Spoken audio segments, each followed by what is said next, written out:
Mesdames et messieurs, bonjour. Pembo tenabino nyonso biska bozali, ba diaspora na biso biske zo mimino partout. Donc tozali awa na 51 bisika wapi nzoto ya fumu sabata ezo lala. Et dans quelques instants, toromona mokonza mboka akoya kwa assister bongo parce que le long des ali mokolo fumu sabata ba kokunda ye. Lebele babande ko se poser ba question fumu sabata azali conseiller à chef de l'État asila ki bongo kotika biso.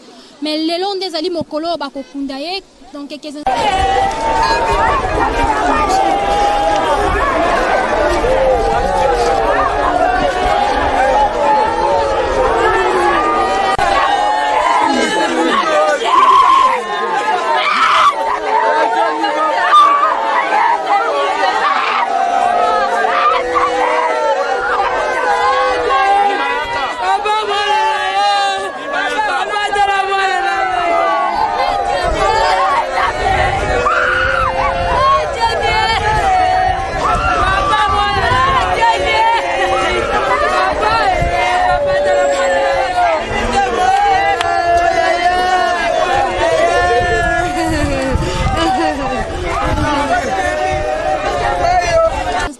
Toujours connecté na Yoka Base TV, la cérémonie Tiba Rokende Kokundaye na nécropole.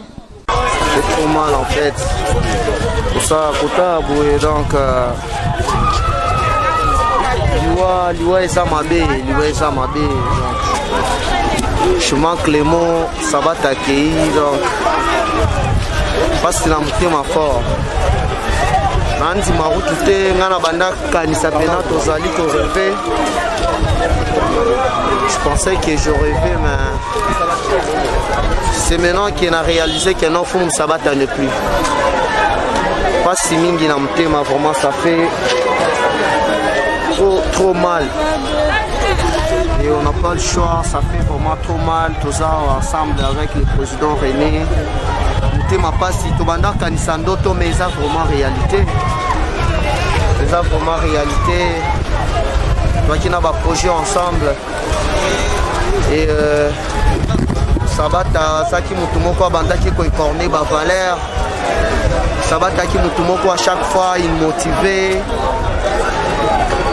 Sabata vraiment Sabata beau donc Azoki Simke Manabiso mais même dans l'au-delà Saint-Fou Sabata on est toujours ensemble. Parce que ça fait trop mal. Mais on n'a pas le choix, on n'a pas le choix. La mort, ce n'est pas un moyen de séparation.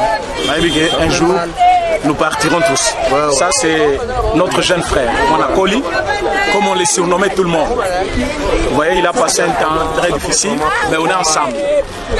Ceux qui vont mourir à mon âge, je n'ai pas retenu des larmes, c'est parce que je connais qui était Foum Sabata.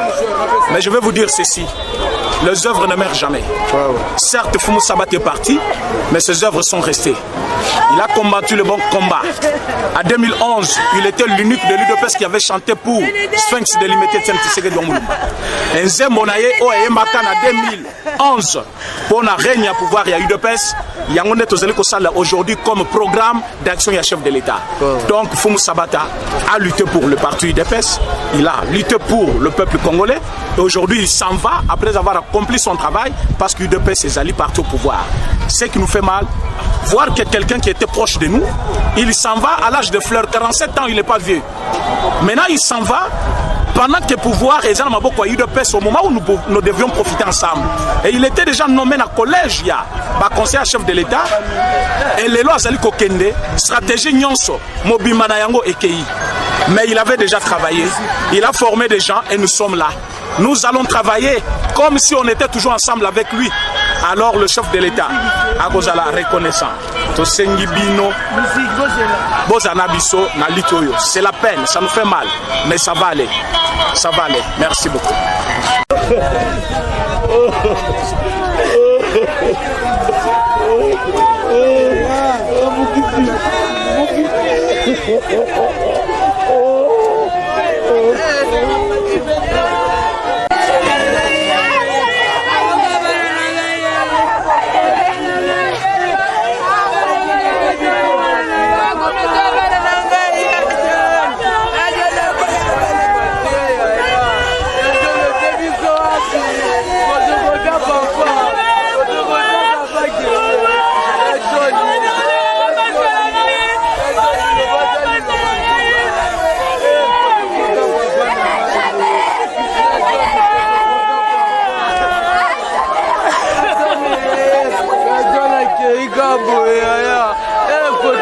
Papa na mai, fotokopa papa, ya Johnny, ya toka na boete,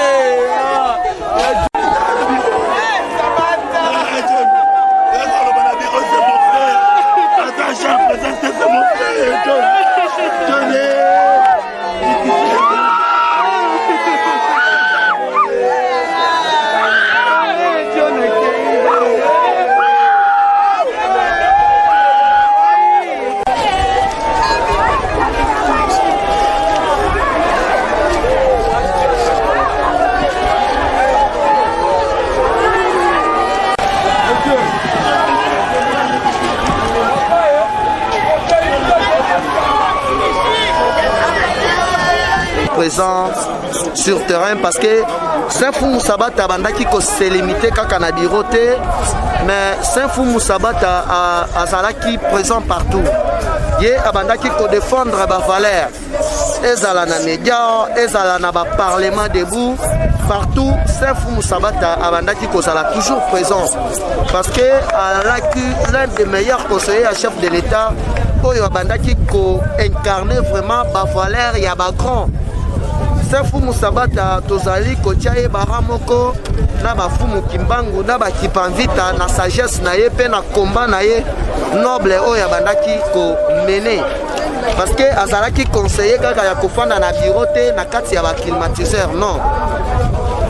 Saint-Fumu Sabata alaki pena mutu ya terrain, aki pena mutu ya terrain à chaque fois oyo ya keno l'air abandaki komona ba valeur ya RDC et bandaki kozala bafoué. Saint-Fumu Sabata azalaki toujours wana pona ko dénoncer pona kotanga bakombo ya ba malfrant oyo babandaki koluka par tous les moyens ya ko déstabiliser mboka na biso. Mais ezalaki vraiment pasi na mutema ya ko apprendre liwa ya les jeunes conseillers Fumu Sabata esalaki pasi yango banda mukolo oyo ye akufaki kino lelo biso nyonso tozali kolela Saint-Fumu Sabata, congolais nyonso azali kolela Fumu Sabata parce que Fumu alaki n'importe qui te. Fumu à part kozala conseiller ya chef de l'État aza combattant ya première heure parmi bato oyo bazaki courage ya kolobela Hippolyte Kanambe Kazembere, que non monsieur Hippolyte Kanambe Kazembere, rwandais surnommé par Baba Kyungu Kabila, ozali na droit ya kotika pouvoir. Et puis ala qui vraiment facilité. Donc tosalaki wana jusqu'à ce que toyaki kokende na ba élection na bitumba oyo Fumu Sabata abunda na musala oyo ye asala nde boyaki komona ke non Saint Fumu Sabata alaki élevé na niveau ya présidence, azalaki honoré par le chef de l'État parce que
Bonjour président Miss. Bonjour. Voilà, Yokabaz TV, tout le monde est présent dans un cinquantenaire, tout le monde est justifié. Bon, tu as compatir pour nous rendre dernier hommage na combattant na biso, conseiller chef de l'État Fumu Sabata. On a justifié présence na biso na hôpital à cinquantenaire. Voilà, tout le monde peut me konzambo kazala qui dernier souvenir na yozani na Fumu Sabata. On est tous des combattants, hein. Ba souvenir za nango belé. Et puis na yebi que dernier souvenir na ngai dernièrement na utaki kosala front moko na bato FCC na longa ibango. Et yaza ko landela na musika akabela nga $10 isinga en tout cas félicitations à mobile. Donc c'est un souvenir et puis après une semaine avec qui a koufi tout ça qui n'est pas la présidence de la République, donc c'était pour moi un regret, mais ainsi va la vie. Zanzela na biso nyonso to e ko rendre ba hommage digne parce que azo mérité ango. Non, il était le conseiller du chef de l'État et puis il est combattant de l'UDPS. On a combattu avec le chef de l'État, biso nyonso ensemble, donc il est le nôtre. Donc on a accueilli que son âme repose en paix. Merci beaucoup, madame.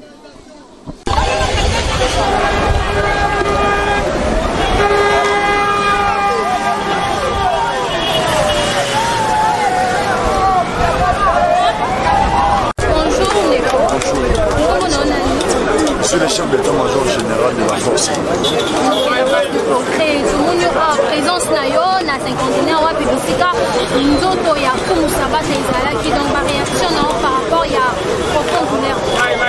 Vraiment, oya na biso awa, oya na ngai awa eza vraiment mpona na rendre ndeko na nga hommage aza moko na biso oyo vraiment tozalaki na ye tobuli na ye topartage liti vraiment na ye esika akei nzambe abatela ye nzambe ayamba ye mpo asouffrir mpo na mboka oyo parmi bato babundeli mboka oyo Fumu Sabata mpe azalaki na kati oya na nga awa eza ya esengo te na ye kofite te na ye mpo na rendre ya hommage.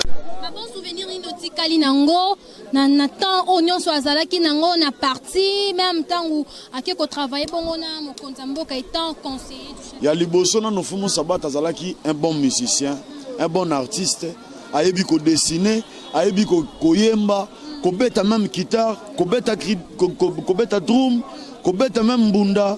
Donc tozalaki so to fani ne boye na kati ya parti azo animer biso, to sepela pe vraiment kobeta lisolo wana eza pasi makasi na motema po déjà ça qui est moi muto bongo liso azonga ezate wango izo continuer lisusu vraiment nini vraiment bon il y a des problèmes izo les canatons bon maman soki nzambe ye moko kolo nzoto kolo molimo asengi molimo na ye biso bata mokili to loba nini soki ezaka na kisi oyo etelemelaka liwa mais tosengi mpe ke kisi yango tosomba ata na pharmacie tosengi yango ata na bamboka mikili eya mpo tosauve Fumu Sabata lokola eza mokonzi nzambe ye moko kolo mokili nde moto asengi ye tosala nini lokumu ezongaka pa na ye.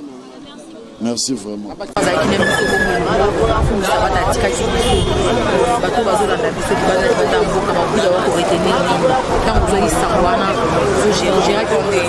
Ouais, là on a vu sango ya Fumu Sabata. D'abord, et Choka Kingai, parce qu'il y a ça, l'un des compagnons où il travaillait depuis le père jusqu'à ce que tout le pouvoir, surtout dans le domaine de la communication. Il y a Banda Kango un peu avant Gaï. Bon, il y a eu que ça là, Gaï l'air Banoma Kingai et pas le père. Nalanda est lignée la communication, Tina Sali Batana Naya gardien du temple. Donc Fumu Sabata, c'est quelqu'un qui s'est engagé. On appelle ça des condoléances dans la famille biologique. On appelle ça des condoléances dans la famille politique. Il y a eu de peste. De perdre au Babengi, Monokomoko, parmi bateaux Babanda pour expliquer na peuple que c'est un état de droit. Et Fumu Sabata, c'est un artiste à part communication. À l'époque, il y a au Babengi, le temps fort, il y a dictature. En 2011, à Salelaki, Kondo Dadi, Etienne Tshisekedi, Nzengu, il y a campagne. C'est quelqu'un qui s'était vraiment engagé dans l'IDPS, sa vie c'était l'IDPS. De perdre, mais la philosophie, l'air Balobaki, Barossa, le domaine mausolée à Tshisekedi, je crois bien que ça va se faire même après. Batunyoso Bagoku fera fidèle na combat na biso Bafundara Bangokuna. Je crois bien Yépé un jour, on va l'enterrer. Pembe Nyatien Tshisekedi parce qu'il est mort fidèle na combat où Tozalagi Nango la démocratie. Bon, on ne plaire pas un héros, donc on la glorifie. Nous continuons le combat jusqu'à l'instauration d'un État véritablement de droit, État de droit normal. Nous continuons le combat jusqu'à ce que le peuple aura la paix et du pain. Donc, place accueillie à mes messages, na Tshisekedi ki bano tikagi ba osala musala kitoko na minito yo Kabila za déjà dépilonné.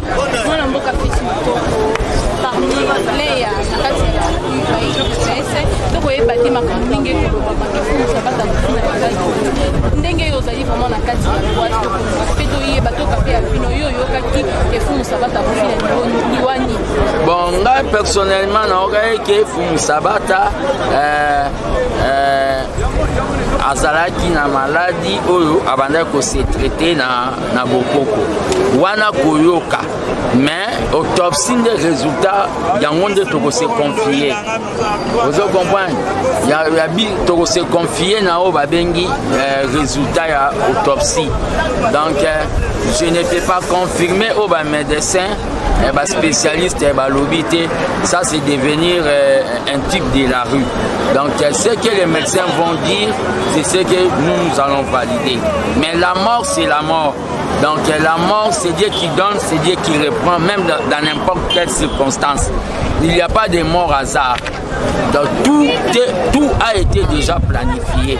C'est pour cela que mon ibiso n'a eu de peste, Tolongola Kobanga, parce que ceux qui même n'a batami n'a lati antibal, si Dieu avait dit que je vais mourir, je vais seulement mourir. Et la mort aussi, quand il est mort dans Naoba Beni, ligne de conduite anormale, ndenge ba musulman ba lobaka okemba la mort est pas là. Donc c'est quelqu'un qui est mort dans la justice, qui est mort pour l'intérêt du peuple congolais démuni, torturé par les régimes kabylistes. C'est quelqu'un qui est mort honnête. Je crois bien sa place sera au ciel. Donc on est là, on ne plaît pas un héros, on le glorifie. Merci.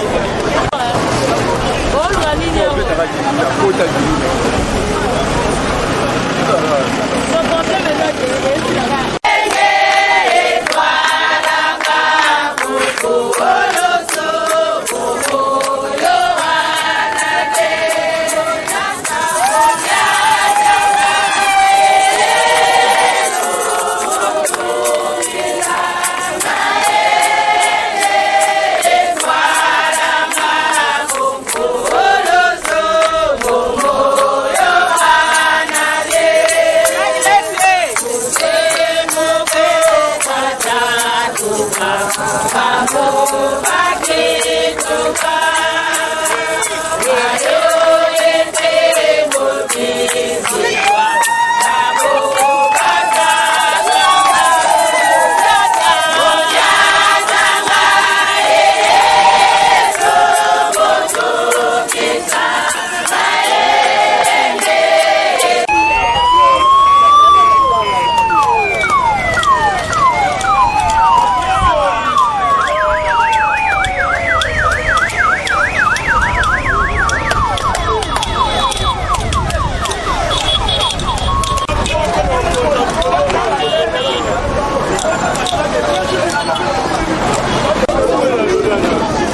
Base TV, Bomoni Bongo, le chef de l'État Ndengenini Aeko, Lelana Ba Obazo Lela, tout le monde va ma bonne foi, Papa Malam, Fati Béton, Bomoni Ndengenini Aeko participer à l'élire vraiment, na bande konabi, son famille a Fumu Sabato Azaki conseiller nae, donc pesi vraiment pas si mingi, à Tikibiso, donc nyon sont tous en sakaka na maboko yanzambe, et puis na mingonga o, tous se diriger vers cimetière, wapi bongo bisika, nzoto nae ekola, lekopé manakimia, donc bisika bozana bandaku mes condoléances na bino bozalaka kamité maminene nzam nyonso ezalaka na volonté en Nzambe.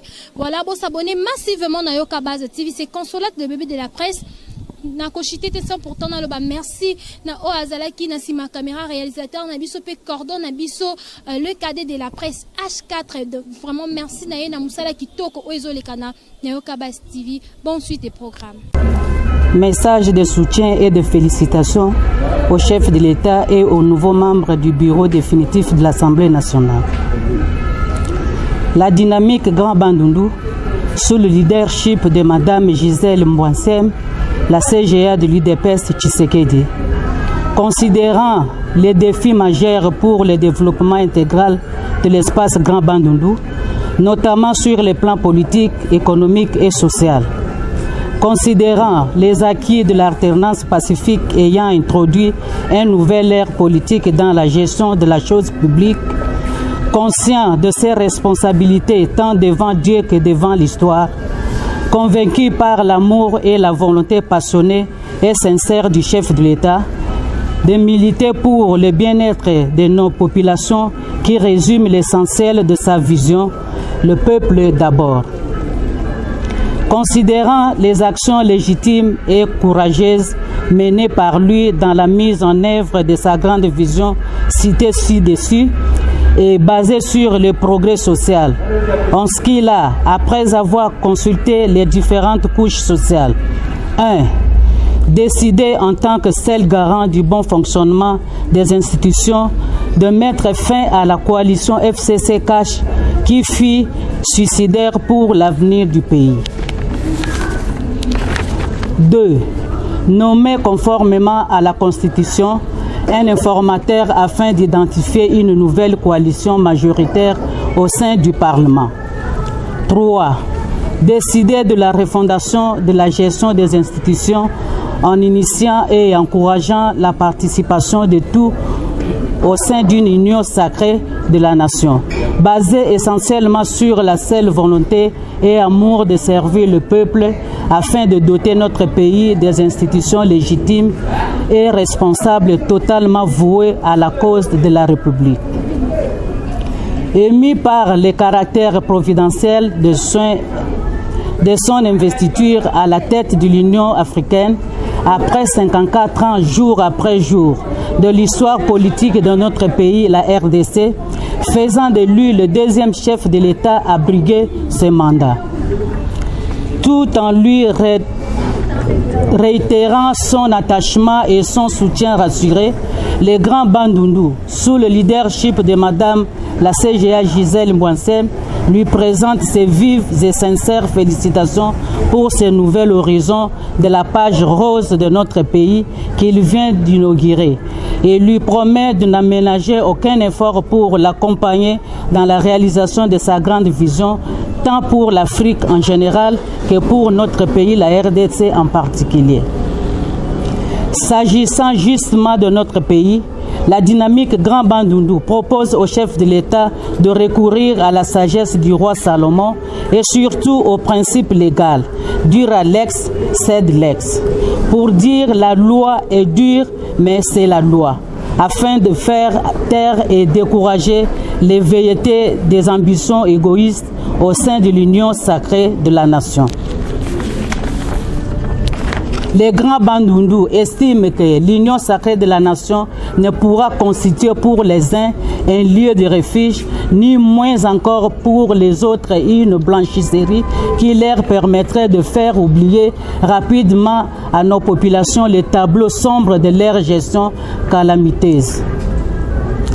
C'est également ici l'occasion pour la dynamique de présenter ses félicitations à tous les nouveaux membres du bureau définitif de l'Assemblée nationale, avec à sa tête l'honorable président Mbonso Kodiapwanga en général et en particulier à l'honorable Jean-Marc Kabunda Kabound, président intérim de l'IDPS Tshisekedi, élu avec triomphe au poste du premier vice-président de l'Assemblée nationale. Que Dieu bénisse la République démocratique du Congo et l'espace Grand Bandundu. Nous vous remercions.